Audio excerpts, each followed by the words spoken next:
Hi everyone, I hope you are all well. Thank you for coming to our fireside chat. My name is Kate, and today we will explore hydration and essential health, with a particular focus on the role of hydration in everyday well-being. We'll discuss varying levels of proactivity in personal health, how satisfied consumers are with their hydration, and the factors they believe impact it, as well as the move from reactive to proactive hydration, and how consumers are recognising the need for products beyond water to hydrate themselves. Our session will dive into what people associate with good hydration, both physically and emotionally, and how a back to basics approach to wellness is gaining traction. We'll also examine consumer intentions to improve hydration, common misconceptions about staying hydrated, and the evolving perception of hydration products, including their connection to clean energy. If you have any questions throughout the discussion, you can find a question in your control panel. Please feel free to type your questions and submit them, and we can go through all questions once the chat is complete. Remember, when asking a question, please address who the question is for. Today, we're joined by Mike Hughes, our Head of Research and Insights at FMCG Gurus, and Bill Walczek, Senior Customer Marketing Manager at Glanbia Nutritionals. So just a little bit about Bill. He is a world leader in dairy proteins, plant proteins, cheese, pre-mixed solutions, and bioactive ingredients. Bill has spent the past 20 plus years managing marketing teams with some of the largest retailers in the US. Most recently, Bill has focused his career in the health and wellness space with emerging CPG brands such as Vital Proteins and O2 Hydration, as a marketing manager in the fitness channel and director of partnership and events. Lastly, Bill is also a certified personal trainer and a nutrition coach for 20 years, and also the owner of Forward Fit. So let's begin with a nice general question to start off on today's topic. What are consumer attitudes to health and wellness in 2025, and how are they evolving? Thank you. Mike, I'll go ahead and take this one. I think what we're seeing is that consumers have a wide range of health and wellness priorities. However, the most important health priorities for consumers are both their physical and emotional needs. And I think we must explore this a little bit further. So when we first understand the difference between health versus wellness. So if health is the goal, then wellness is the journey, right? So when we talk about wellness, that takes more of a holistic approach, a lifestyle focus that lends itself to a give and take relationship with food choices to find really balance. So think enjoying food with friends and family. This is where more emotionally driven decisions are made. Whereas we talk about the goal, this is more metric based to achieve really good health or to treat a condition. And so think measuring BMI or our cholesterol levels or blood sugar levels. So this is more functionally or physically driven. And because of these differences, consumers' choices in food, snacks, and supplements vary to fit these needs. So consumers are really becoming more proactive in their health and wellness and are including more ingredients to satisfy those needs based on those lifestyle choices. So really some key areas are flavor, function, and format. These come out the most. So that's what we're seeing quite a bit is this proactive activity around those two areas. And I would say that physically or physical emotional needs are the ones that are really driving consumers' interest right now too. Yeah, I think you made some great points there, Bill. And I think one of the things that we've seen recently, and I'm not sure if it's the case with Glanbia as well, is I would almost define it as the normalization of the health and wellness market after a couple of years where external factors made consumer attitudes very different to the norm. I think it's a great point what you make about health being the end point and wellness being the journey, because some of the things that we're seeing more at the moment is that consumers are looking to do everything in moderation and balance. But at the same time, there's that trade-off between taste and nutrition when choosing products. And we've also seen that kind of move away from that big focus on longevity and disease management and consumers questioning their vulnerability to disease and illness to instead consumers kind of focusing on their more immediate health issues.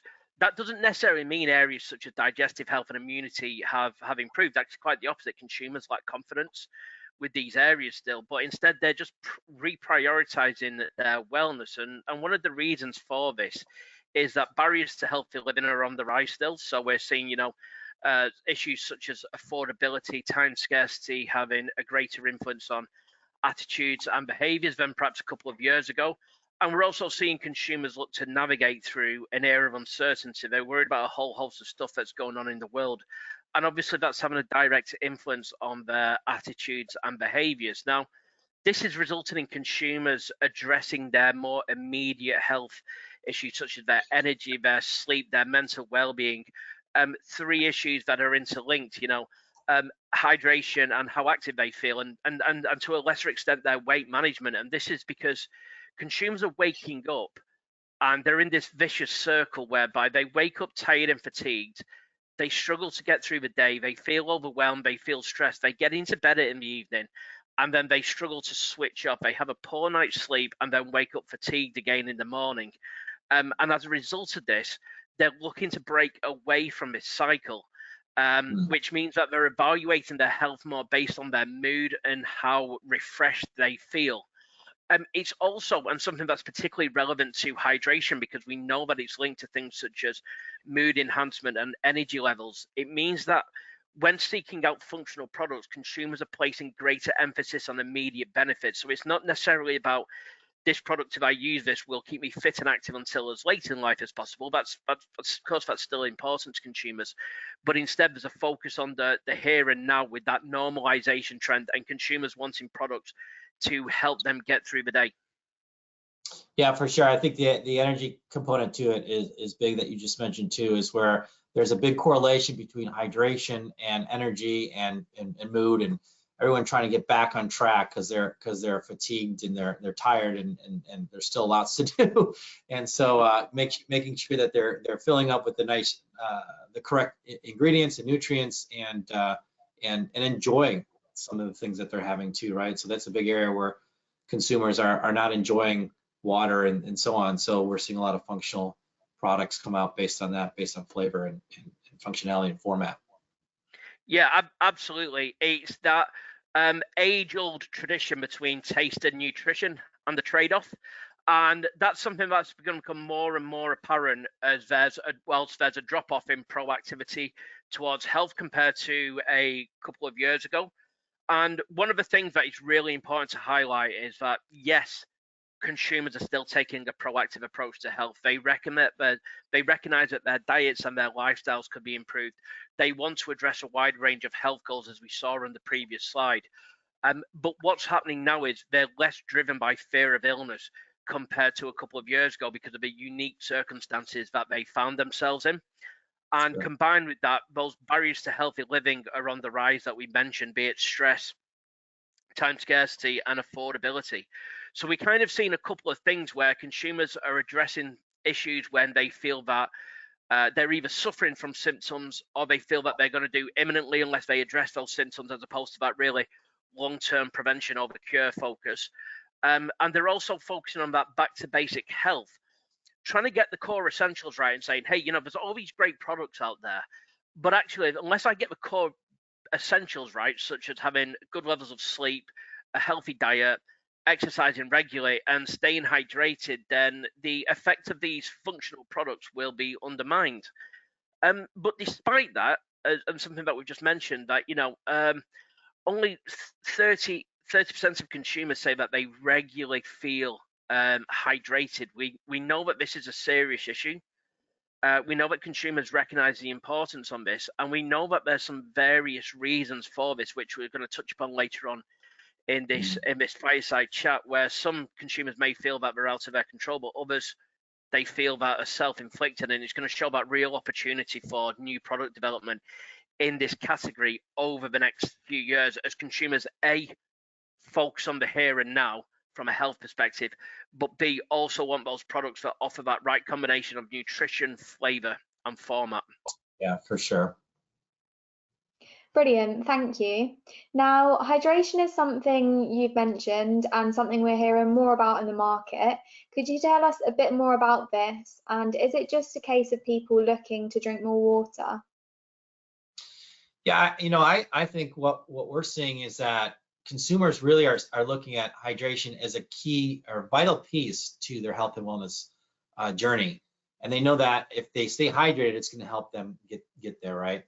And what we're seeing is the stats is they're not consuming enough water. Consumers don't have enough water. They don't enjoy the taste. They don't enjoy the experience.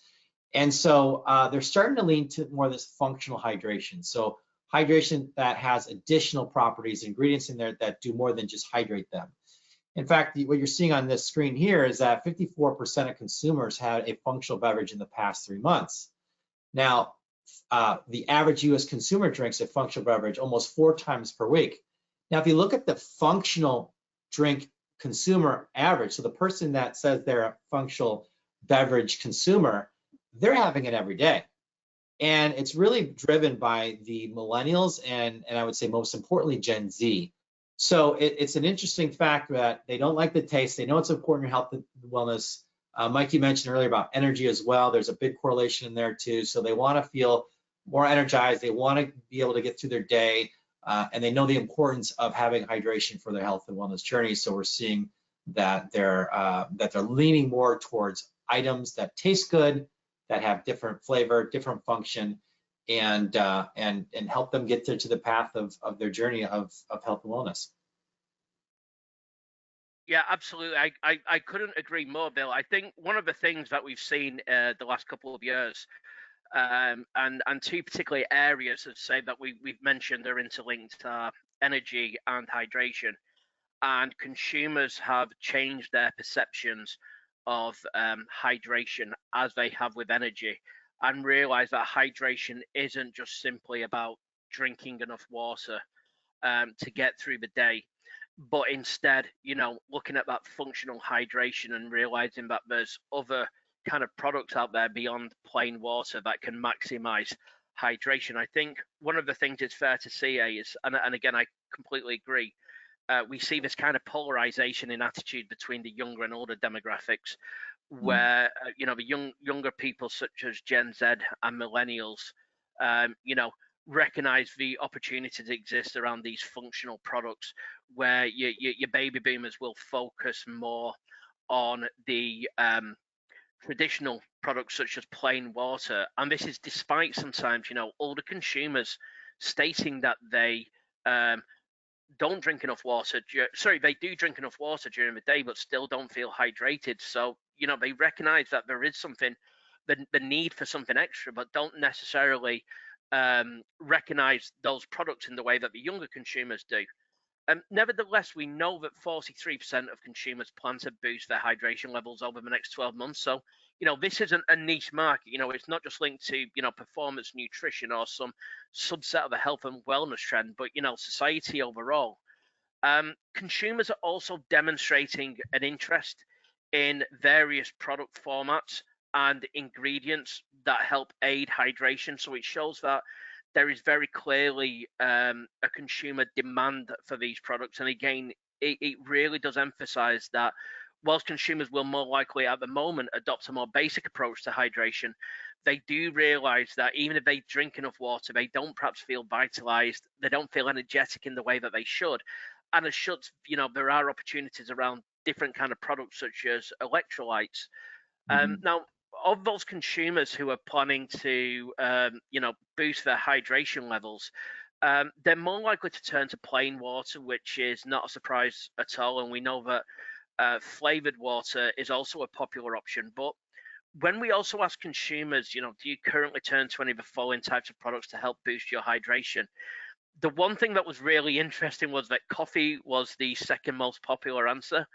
Now, I've spoke to various nutritionists and people in the energy and hydration market, and they were able to tell me with a significant better level of authority than me that actually coffee doesn't hydrate you at all. It might give you that short-term energy boost to get through the day, particularly because of the sugar and the caffeine content, but actually, it doesn't leave you hydrated. And I think this also shows the opportunity of the market at the moment. As we mentioned, it's only in the last couple of years that, consumers have really started to reevaluate their attitudes, and it's showing that, whilst that interest is there for products, the way that consumers are looking to hydrate at the moment isn't the most effective. So it needs to kind of encourage consumers to change that mindset and move towards the more functional products, as opposed to just, plain water and certainly not coffee.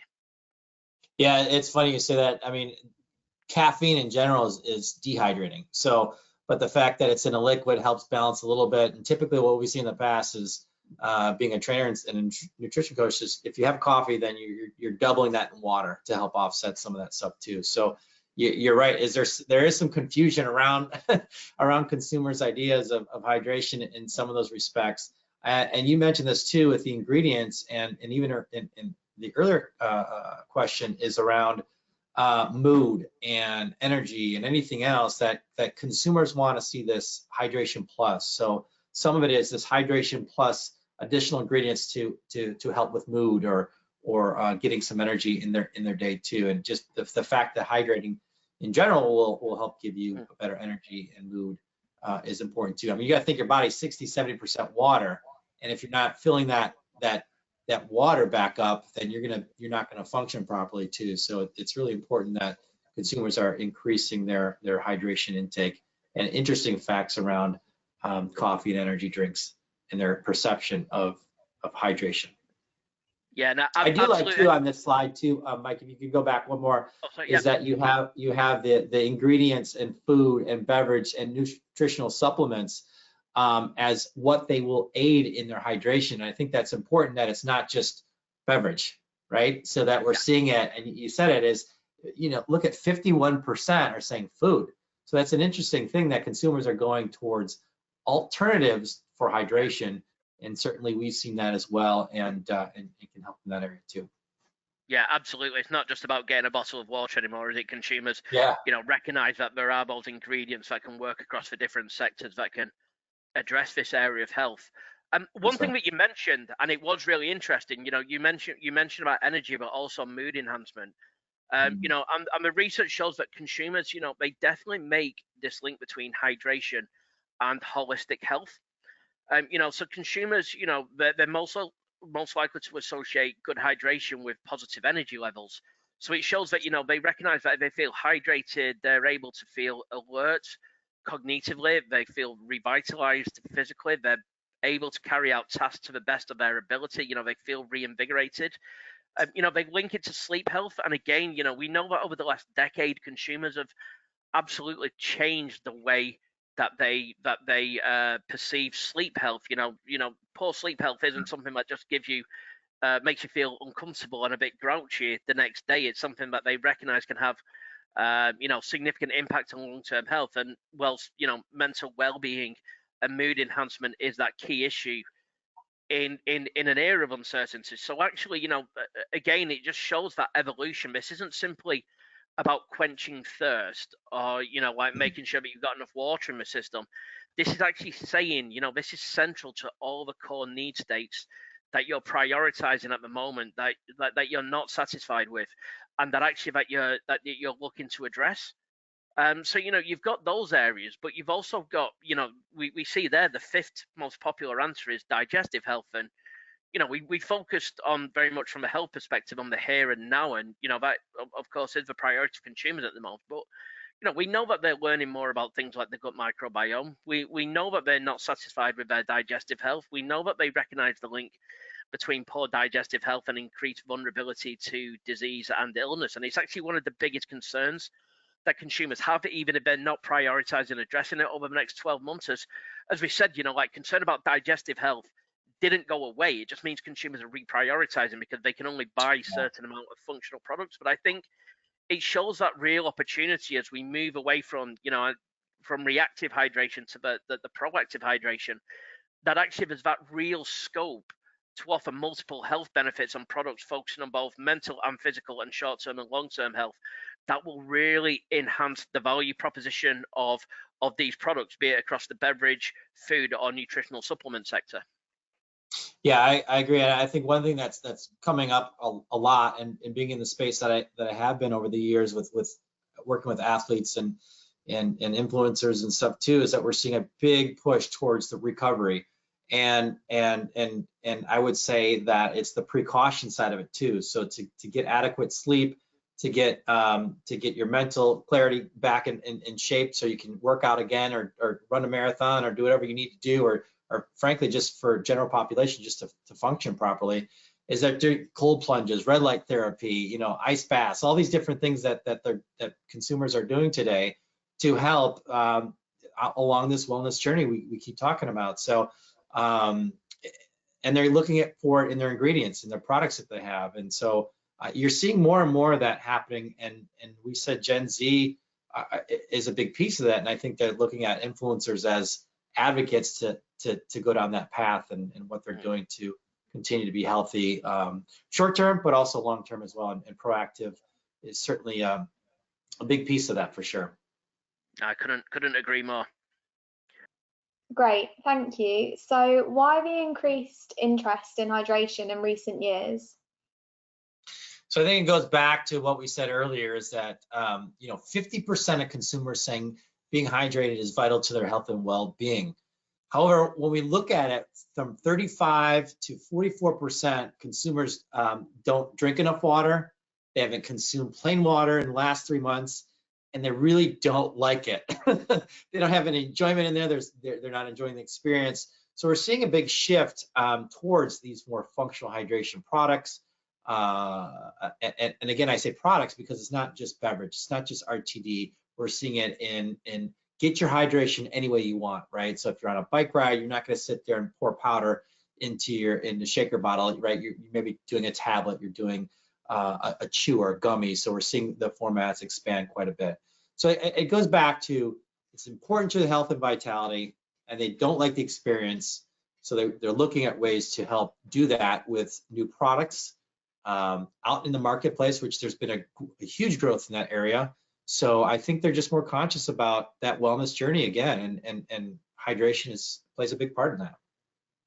Yeah, I think one thing, Bill, and again, you'll probably be able to elaborate on this with your experience. And when we run research, I'm always surprised when when we get a figure about the number of people who say that they don't like plain water. Given that it's somewhat essential and doesn't take particularly of anything. But then, we also see where there's a number of beverage occasions where consumers will be driven purely by taste, as opposed to the need for that basic hydration. So not even talking about proactive hydration. We're talking about consumers opting for drinks based purely on taste alone. But that being a detrimental effect to this really basic need state of having enough water and staying hydrated. Yeah, it's huge. Taste is the number one. And we see it in when we look at demographics around hydration, functional hydration, is that taste is the greatest in every category. Taste comes first. But Gen Z is by far looking at it the greatest. Yeah, no, I couldn't agree more, Bill. And I think it's fair to say that the first couple of questions have had this really positive element around hydration. Consumers recognizing the benefits of it, changing their perception, showing an interest in products. But like every element of health and wellness, there's an attitude behavior gap. We know that consumers they admit that they don't feel hydrated regularly, and what they'll say there's a few factors that are out of their control that influence this, such as rising temperatures in certain countries. But I think those are only small factors. What's incredibly more apparent is that consumers say that they don't drink enough water. They also drink too much alcohol. They have poor sleep habits, and it goes to that whole thing of a trade-off between taste and nutrition, whereby consumers will have these ambitions to maximize their well-being, to live a healthy lifestyle. But something that you mentioned really on about moderation and the importance of taste, they'll look at the beverages and they'll prioritize what they like. They'll look for those moments of indulgence, and that's particularly true in an era of uncertainty where consumers are placing that real importance on escapism, on mood enhancement, and kind of looking to alleviate stress and enhance mood in the short term. And they'll do this by turning to beverages that offer them that through various flavors, but it comes at the expense of hydration, which can then conflict with the wider health goals that consumers have. So we really have to emphasize that there's an attitude behavior gap, that lifestyle traits are contributing to this lack of hydration, and that's both in terms of what consumers are prioritizing from a need state perspective, and the importance of taste, meaning that consumers don't drink enough water. They sometimes turn to those beverages that those consumption occasions driven purely by indulgence. And I think that shows that this self-inflicted element does need to change. Now, I know throughout this presentation we've talked about Gen Z and we've talked about millennials, but one thing that struck me was that baby boomers are the demographic least likely to have made greater attempts to stay hydrated over the last 12 months, suggesting that whilst Gen Z and millennials are being a bit more proactive in this, the baby boomers are a bit more reactive and a bit more likely to turn to traditional formats. But as mentioned, from research that we did in 2024, there seems to be this real issue where baby boomers recognize the importance of drinking enough water. They make conscious attempts to drink enough water. They're less driven by time scarcity in a way that younger, busier people often are. But as a result of that, they don't necessarily feel hydrated. And I think that shows like a particular opportunity, particularly as society continues to age. And whilst we're focusing very much on the here and now, we can't ignore the longevity trend in consumers wanting to stay fit and active until his later life, maintain a good quality of life, adopt that forever young ethos. And do you think that's also a big market opportunity for the hydration market? Yeah, for sure. What I would say on a couple points there is that the baby boomers, growing up, were told to drink water, to stay hydrated, drink water. They didn't have all the different functional beverages that we have today, and I think they're kind of just, that's ingrained in their life, right? So now it's like, for them, the idea of being hydrated is go drink water. And there is opportunity, I think, to figure out what we're seeing for flavor. Flavor is going to be big, right? What's the big thing that we can do with flavor, that we can get the idea of consumers have this lack of enjoyment around drinking water. So we're seeing in the energy space, for example, a lot of collaborations with Skittles or nostalgic type flavors, whether it's a collaboration or they're creating it from their flavor house, and sparkling, and you're looking forward to drinking that beverage as an indulgent treat, but that does more, right? It hydrates you, it gives you energy, it does this and that, and we're seeing that push over into the hydration market as well. So Ghost, for example, has their energy drinks, but they also have their hydration product, and we're seeing that through many different brands that are doing the same type of thing. So yeah, I would say there's plenty of opportunity, and it really comes down to taste first. Yeah, no, absolutely. I think again, I couldn't agree more. You've got that big issue of taste versus nutrition. And those various other need states that consumers need satisfying. And there's a balance, right? There's a balance, yeah. But taste is the lead. Yeah, and you've also got that thing of how do you encourage somebody after 50, 60 years of having a mindset of staying hydrated one way to change it. Right. But actually, I don't think it necessarily has to be radical change or completely shifting the way that consumers perceive about this. I think it's actually something that, when me and you first started talking about this, Bill, and you mentioned this real importance about this proactive shift in hydration and just, reaffirming a message to consumers that they just have to think about hydration in a different way. Yeah, we're seeing a big shift, and right now, I think it's 60-some% are around reactive hydration. So that's still the biggest piece of the market, but the growth is happening in the proactive side of it. And so this is where we're seeing major growth of consumers that are leaning more towards being proactive in the way that they hydrate, And I said earlier too, it's Gen Z is the one that's leading the way, and millennials as well, but Gen Z is the one who's really taking that to the highest level. And it's again going back to I feel that there's a lot more interest in health and wellness priorities. They know that it's a big part of it. It's, you know, think about influencing marketing too. That's happening quite a bit. There's a lot more choices and formats and flavors. They can get their hydration many different ways now, and so there is this shift. And you do see that where baby boomers are going to be more on the reactive, and Gen Z is going to be more on the proactive. And are we going to see some of that change a little bit? Maybe, and that leads to opportunities there too. So maybe it's a different talking point to those two different demographics. Maybe it's different formats for those areas, time of day, you know, what you're going to do. But we're continuing to see that growth in the proactive side of hydration for sure.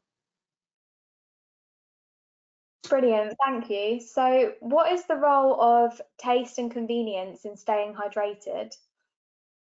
Well, I think it's one of the biggest things, right? Is that we've already talked about the idea that consumers think that that they don't like the taste, they're not drinking enough of it, so they don't like the experience, right? So flavor, you know, this slide's really good because it really talks about flavor, function, and format. And when we talk about flavor's number one. Is they want to have some exciting flavors to help reach those indulgent moments.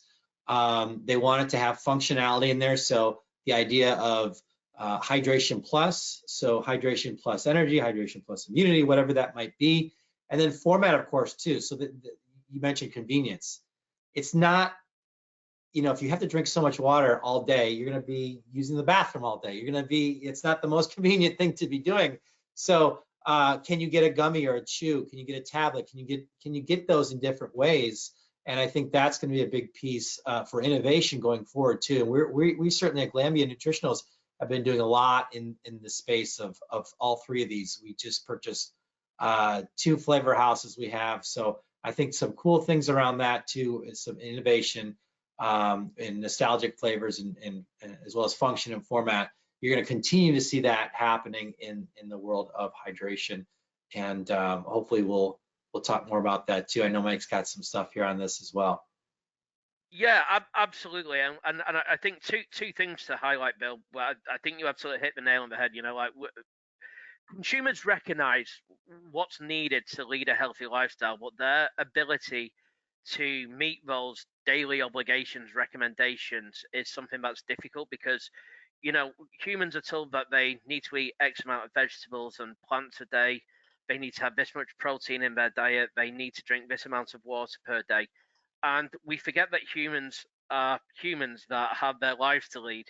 And the reality is that sometimes, you know, they're unable to drink 8 pints of water a day or stop every hour and drink water because it's just not the way we function. We're not robotic. And actually, this kind of real focus on tracking is something that can actually have an opposite effect, where if consumers are told to do this, do this, do this, do this, they can sometimes feel overwhelmed, and rather than try and achieve some of those figures, you know, they'll tend to like just ignore it completely on the basis that they can't do it. So, you know, whilst we give all this information to consumers, it's actually very difficult to achieve in real life, and that's something that creates those opportunities for those convenient options, you know, like such as you mentioned, supplements, or, you know, products with beverages with higher dosages that can help, you know, make the process easier.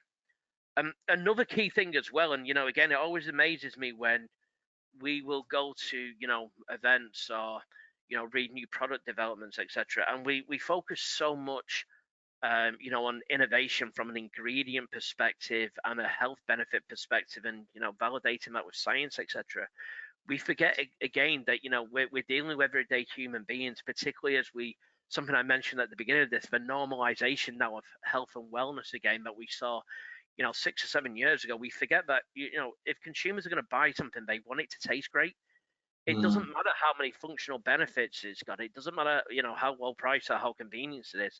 If it tastes good, consumers won't buy it, or they certainly won't buy it again. You know, they're not willing to compromise on sensory appeal. We're not talking about extreme situations of marathon runners needing a product to get them through the last couple of miles when they're going to hit the wall, where it's all about the functionality. Consumers are going to, if they're going to incorporate these products into their daily lives, they have to taste great.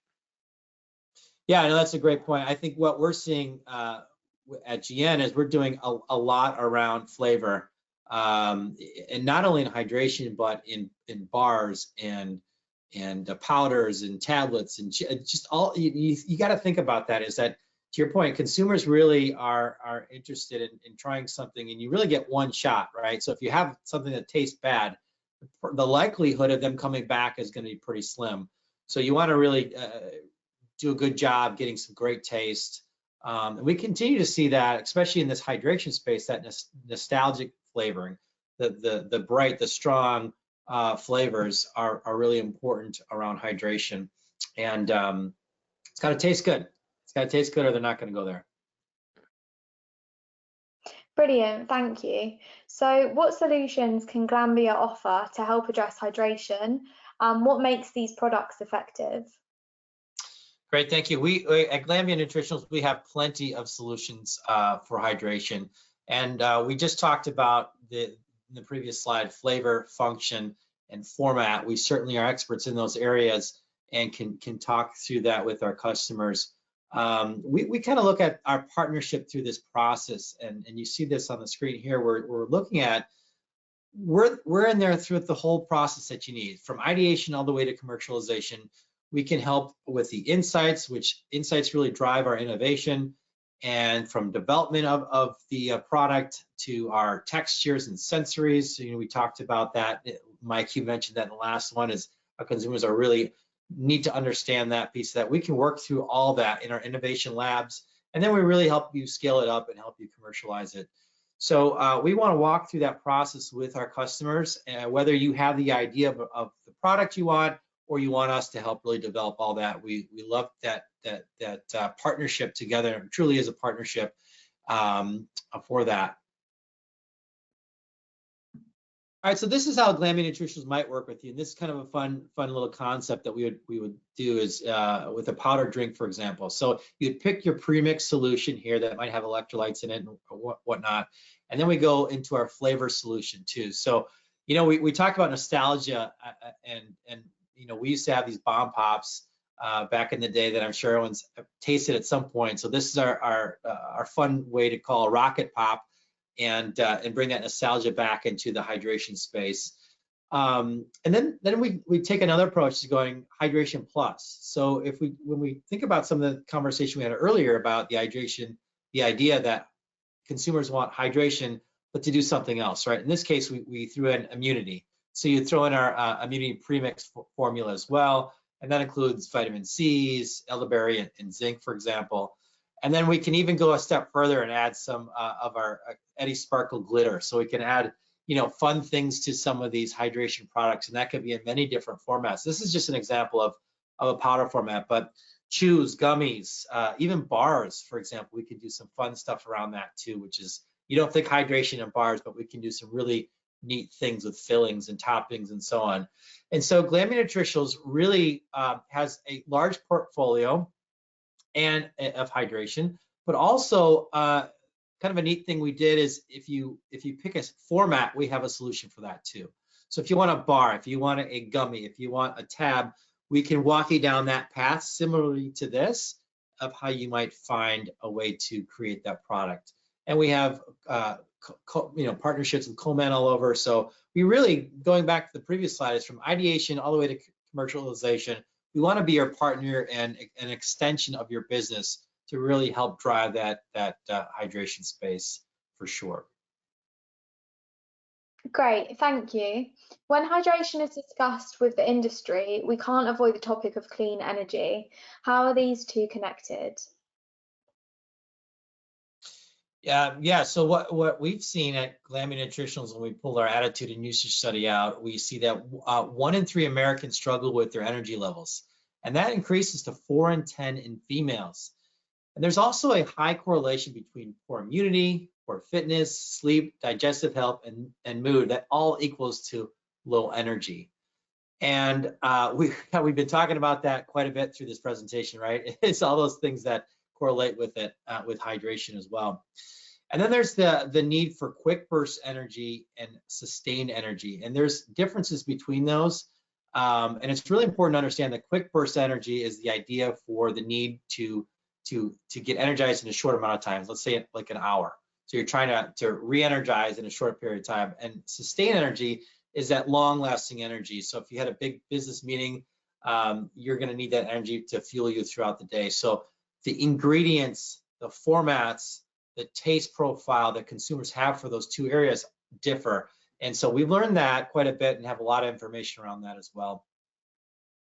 Yeah, no, again, I couldn't agree more. We've got research that shows on a global scale, only around 1 in 5 consumers say that they regularly feel energized, showing, that consumers feel tired both physically and cognitively. And similar to hydration, consumers have changed their attitudes in recent years where, previously they thought about, a lack of energy might be, well, I'm working too hard, I'm playing too hard. It's something that can be solved by, having an early night, cutting down on alcohol intake, just staying in more perhaps. But now consumers are thinking, actually, if I've got low levels of energy, is that indicative of low levels of health overall? And actually, low energy levels could make me vulnerable to more serious health term problems. Sure. And one of the things that we're seeing as a result of this is that the energy market is at something of a crossroad, and it ties in very well, Bill, with what you were saying about the kind of evolution of new product development and the fragmentation of the market, whereby consumers demonstrate a real interest in products that help aid and boost energy levels. I've highlighted beverages there just because these products tend to be more synonymous with the beverage occasions, but similar to hydration, it shows that consumers are interested amongst the food and the supplement sector. And I think as a result of this, we're seeing a real crossroads at the energy boosting market, and an evolution of attitudes towards energy boosting products similar to what we've seen with the hydration market.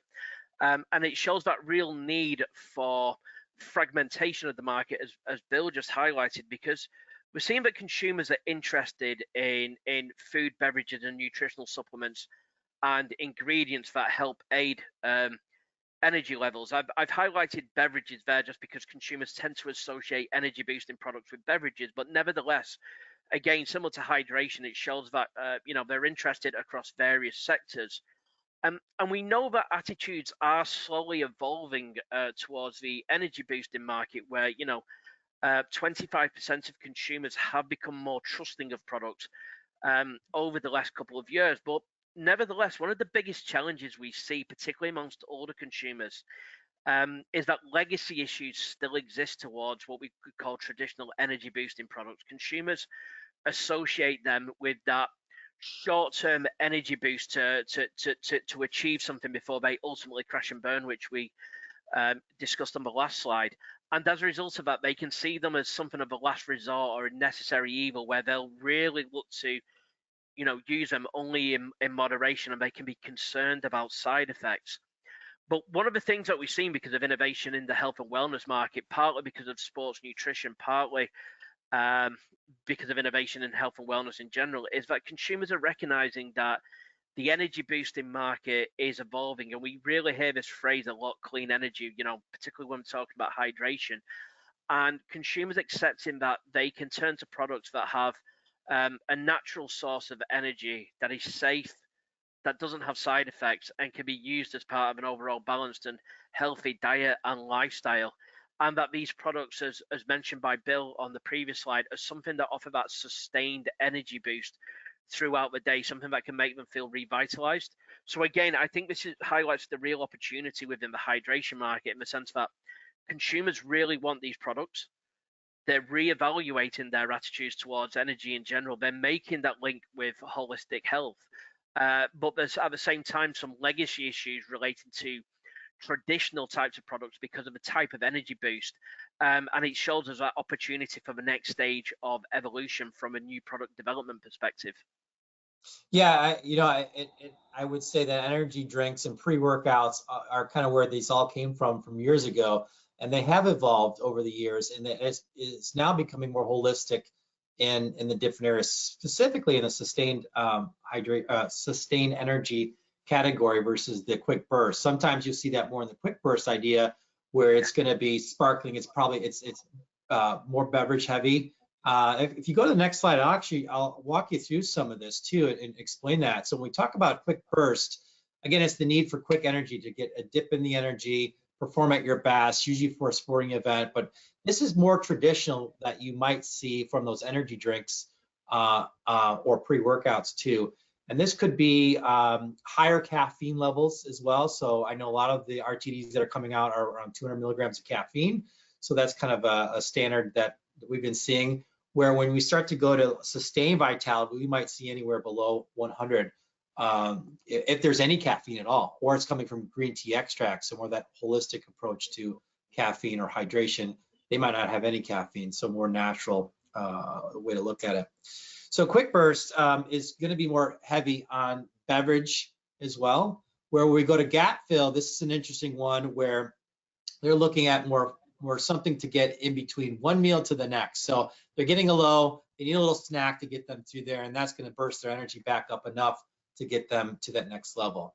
And then sustained vitality is the idea that energy is to sustain for a long period of time. Even in exercise, if you wanted to go for like a 100-mile bike ride, you'd think more of the ingredients or products that would help sustain that energy for a longer period of time.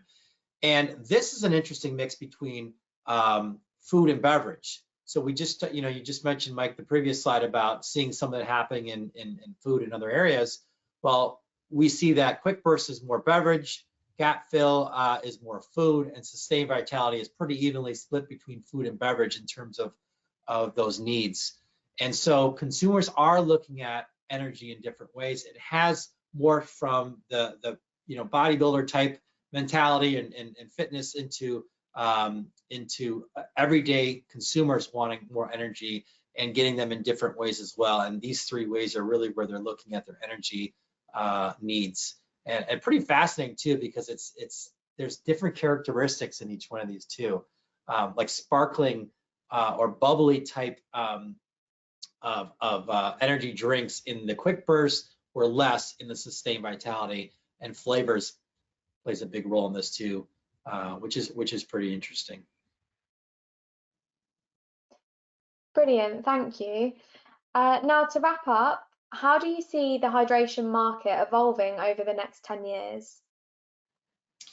Yeah, great question. I would say this slide kind of represents what it is now, and I would say that the percentage might switch a little bit too. So right now it's really based around the rescue hydration. Dehydration is a larger portion, 65%. It's pretty steady in terms of growth, but proactive hydration is where the largest growth is happening, and I believe that's going to continue to get higher. I don't know where it's going to end up, if it's 50-50 or it's going to be higher than the other. Mike, you might have an opinion on that, but I think we're going to continue to see that happen more on the proactive side of it. Gen Z is going to continue to drive those occasions, but I think we'll start to see that trickle over to some of the other generations as well. And it goes back to, again, flavor, format, and functionality. We continue to drive innovation within all those areas. It's really cool to see some of the new formats that are coming out. I've seen hydration gums. We've played around in that space too. Again, I mentioned the bars earlier. That's something you wouldn't just think about of hydration as having a bar, but consumers are really looking into different formats. And to our earlier points, it's got to taste great. So nostalgic flavors, fun flavors, and of course, adding that hydration plus. So what are the additional ingredients that are going to help their mood? Maybe it's immunity or whatever they're focusing on their lifestyle. It's all about lifestyle that they're trying to accomplish, right? And going around that wellness journey to get the end result of better health. And so what's that journey? What's that path? Having those choices, because they're different ways to navigate, is really important. And we're going to continue to see that in the retail market, on the online market, and everywhere that we purchase hydration products. Yeah, no, I completely agree with all of that. You know, the innovation is clearly on the proactive hydration side. It's going to be Gen Z and millennials who are most likely to drive this, though. You know, it's something I mentioned earlier in this webinar. You know, baby boomers provide a core opportunity, particularly as society continues to age. But nevertheless, we're seeing this changing perception of hydration, and it no longer, you know, just about drinking water. And you know, this is incremental change, but consumers are recognizing that they need something extra, which is driving demand in that functional space. They're making the link with energy, they're making the link with mood enhancement, and they're also making the link with, you know, longer term disease management. At the same time, they recognise that there's barriers to staying hydrated. They recognise that, you know, often these are self-inflicted, but I think we also have to recognise from an industry that consumers aren't robots, and you know, they will find it difficult to drink that amount of water per day, which is why there's that need for these products. And yes, in the beverage space, but as Bill also pointed out, you know, in food segments such as, you know, bars, for instance, and also supplements, there's that whole host of opportunity that exists there. And I think, you know, the one thing to conclude around this is we focus so much on the opportunity of the market, the positioning of these products around the benefits and the demographics, and you know, we've gone through the science, and you know, like the consumers clearly identifying the health benefits of hydration. But we have to remember one thing, that if consumers turn to these products, they have to taste good and they have to be convenient if people are going to incorporate them into their daily diets. That's right.